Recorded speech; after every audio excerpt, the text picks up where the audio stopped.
मुझे माफ कर दो, मुझे माफ कर दो विजय।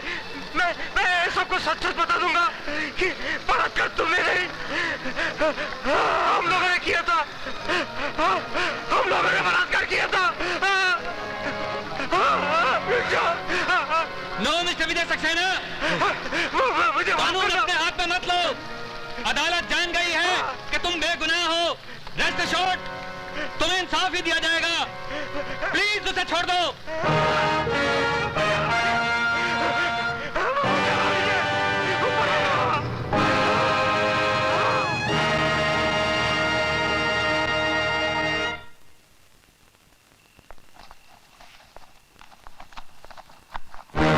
अरे कौन हो तुम? वहीं खड़े रहो जज साहब, आगे मत बढ़ना। क्या चाहते हो? हालांकि इंस्पेक्टर अरविंद फड़के ने कल सबके सामने मरहूम स्वीटी सक्सेना के बलात्कार के जुर्म का इकबाल किया था, लेकिन अदालत हालातों को मद्देनजर रखते हुए इस नतीजे पर पहुंची है कि इकबाल जुर्म इंस्पेक्टर अरविंद फड़के ने मौत के डर की वजह से किया था। तमाम गवाहों के बयानात सुनने के बाद यह अदालत इस नतीजे पर पहुंची है कि विजय सक्सेना ने अपनी बहन का बलात्कार किया है।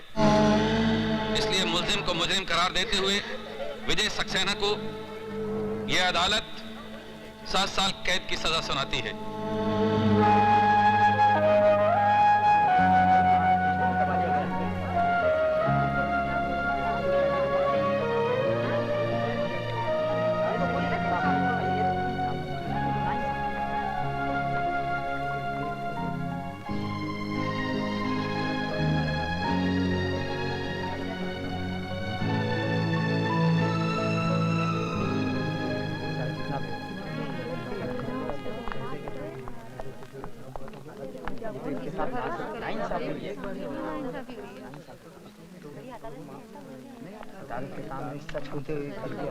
जज साहब, इंसानों का मुकद्दर तो आसमान पे बैठा भगवान लिखता है,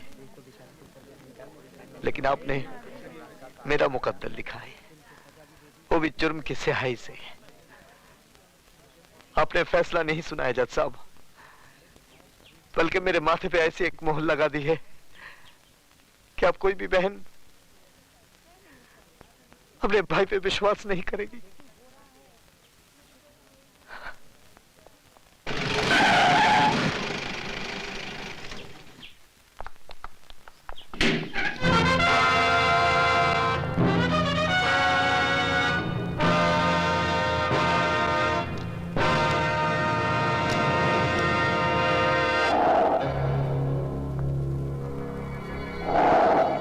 नटवर नाम है मेरा।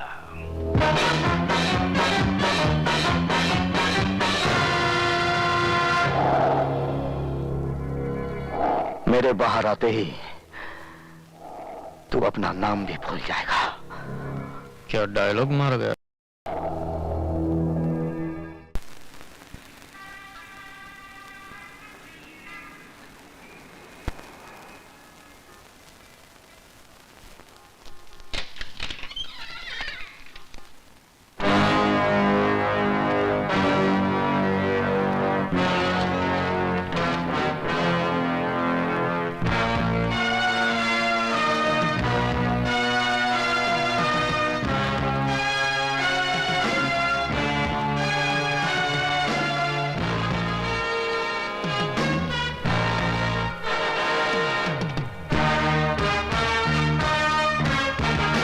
प्रोफेसर साहब, आप अपने कलम भूल गए थे।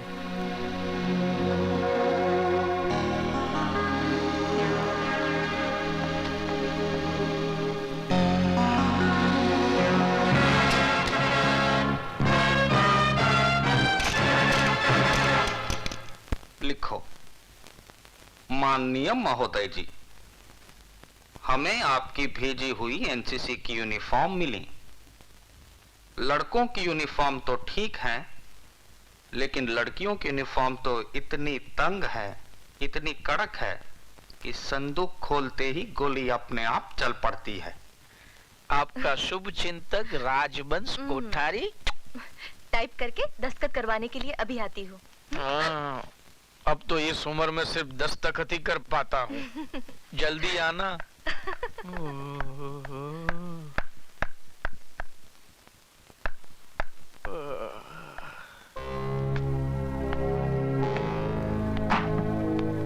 कौन है भाई?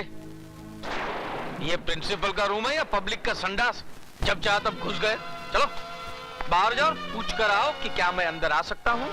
अंदर तो मैं 7 साल तक था, अब मैं बाहर आ गया हूँ।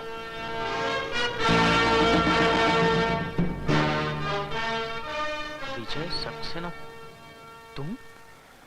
हाँ। कभी आए हैं? बैठो ना, बैठो ना। हाँ? आपके जेल जाने के बाद तो मुझे बहुत पश्चाताप हुआ। हरिद्वार गया, 3 साल तक वहां पूजा पाठ करवाई। तिरुपति गया, वहां जाकर बाल कटवाए मैंने, तभी जाकर मन को शांति मिली है। लेकिन मेरे मन को शांति नहीं मिली है। बैठो ना, बैठो ना। मैं यहाँ बैठने नहीं, तुम्हें बताने आया हूँ कि 7 साल तक मैं तुम लोगों के बारे में सोचता रहा। आज से तुम लोग मेरे बारे में सोचना शुरू कर दो।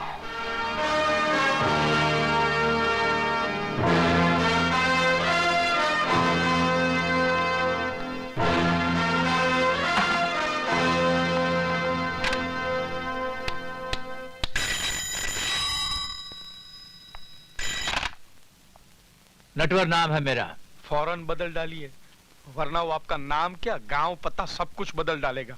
क्या बकवास कर रहे हो कोठारी? होश में तो। वो आदमी कैसे होश में रह सकता है जिसने अभी अभी मौत की शक्ल देखी हो? मौत? कैसी मौत?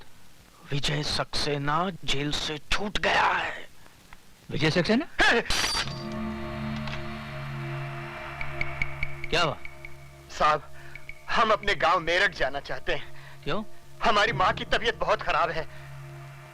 लेकिन तुम्हारी माँ तो पिछले बरस मर गई थी। फिर जिंदा हो गई है, और अगर हम नहीं पहुंचे तो फिर मर जाएगी। क्या उल्टा सीधा बक रहे हो? नहीं, विजय सक्सेना के आने से सब उल्टा सीधा हो गया है। हम तो जा रहे हैं।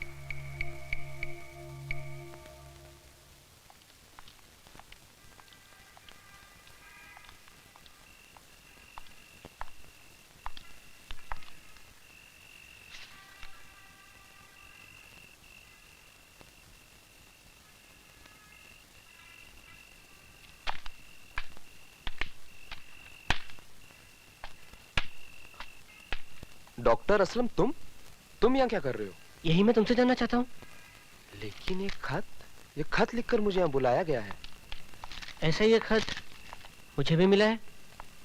डॉक्टर असलम, अरे विशाल, एक खत मेरे पास भी है। एक जैसा खत सबको? लेकिन ये लिखा किसने है यार? मैंने। है? सर आप? हाँ, मैं। जिस आदमी ने इल्म के दिए से तुम सब की अंधेरी जिंदगियों को रोशनी में बदल दिया था, वही प्रोफेसर विजय सक्सेना आज जेल की अंधेरी कोठरी से छूटकर बाहर आ गया है। क्या विजय साहब जेल से छूट गए?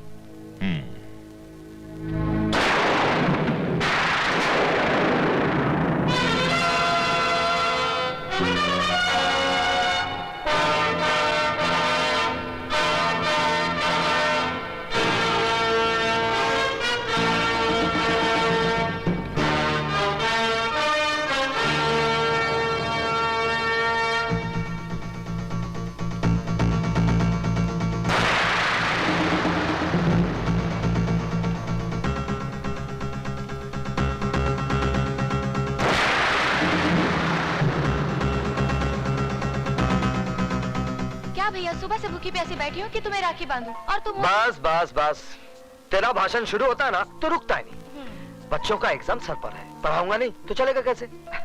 चला जा। ठीक है, आप बैठो तो सही। अब जल्दी से राखी बांध दे। जी।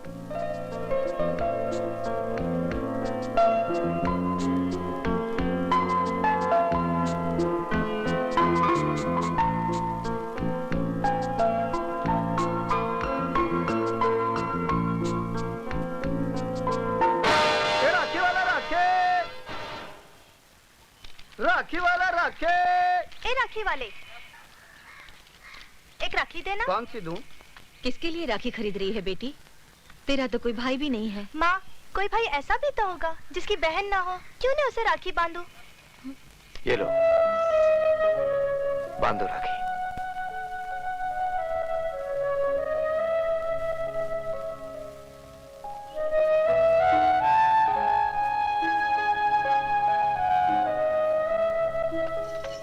किसको राखी बांधने जा रही हो बेटी, जिसे राखी का मतलब तक नहीं मालूम? पर ये कौन है माँ? क्या किया है इसने? इसने वो किया है जो आज तक किसी भाई ने नहीं किया। बहन की इज्जत बचाने के बजाय उसकी इज्जत लूट ली। बेशर्म, अभी तक जिंदा है। नाक वाला होता तो कब का रेल की पटरी पे अपनी जान दे देता। चल अंदर।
हेलो।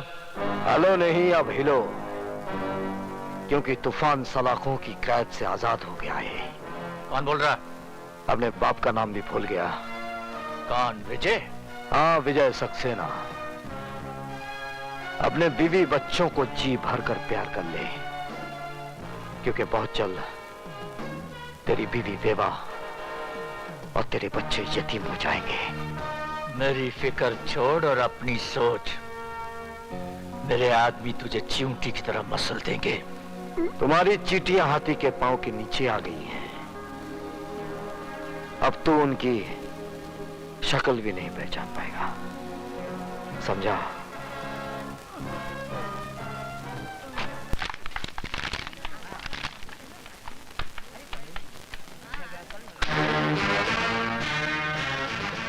सदानंद, तुम लोगों ने मेरी बहन को ऐसी मौत मारा है कि उसे कफन तक नसीब नहीं हुआ, लेकिन मैं कफन दूंगा।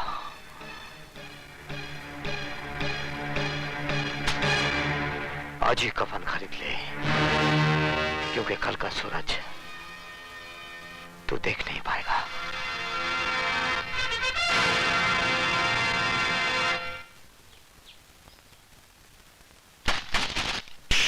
हमको कमीशन खिलाता है? हमको? हम इसकी तरह कमीशन खिलाए के कमिश्नर नहीं बनाओ। हमारा नाम है धनिकलाल धुरंधर। उठाओ अपनी अम्मा की दुकान, नहीं तो क्या कहते हैं? एरोप्लेन। हाँ, लटकाए के हवाई जहाज बना दूंगा, समझ गया का? समझ गया। चलो अभी जाओ यहाँ से, फुटो। नटवर लाल जी पधार रहे हैं। तू कौन है बे? नटवर या उका लाल? सरकार, मैं तो उनके जूतों की खाल हूँ। तो फिर कान खोल कर सुन ले, ई ऑफिस में कुत्ते, दल्ले और चमचो खाना मना है, समझा के नहीं? समझ गया सर, समझ। मैं तो कहता हूँ वापस चलिए, ये तो कोई पागल लगता है।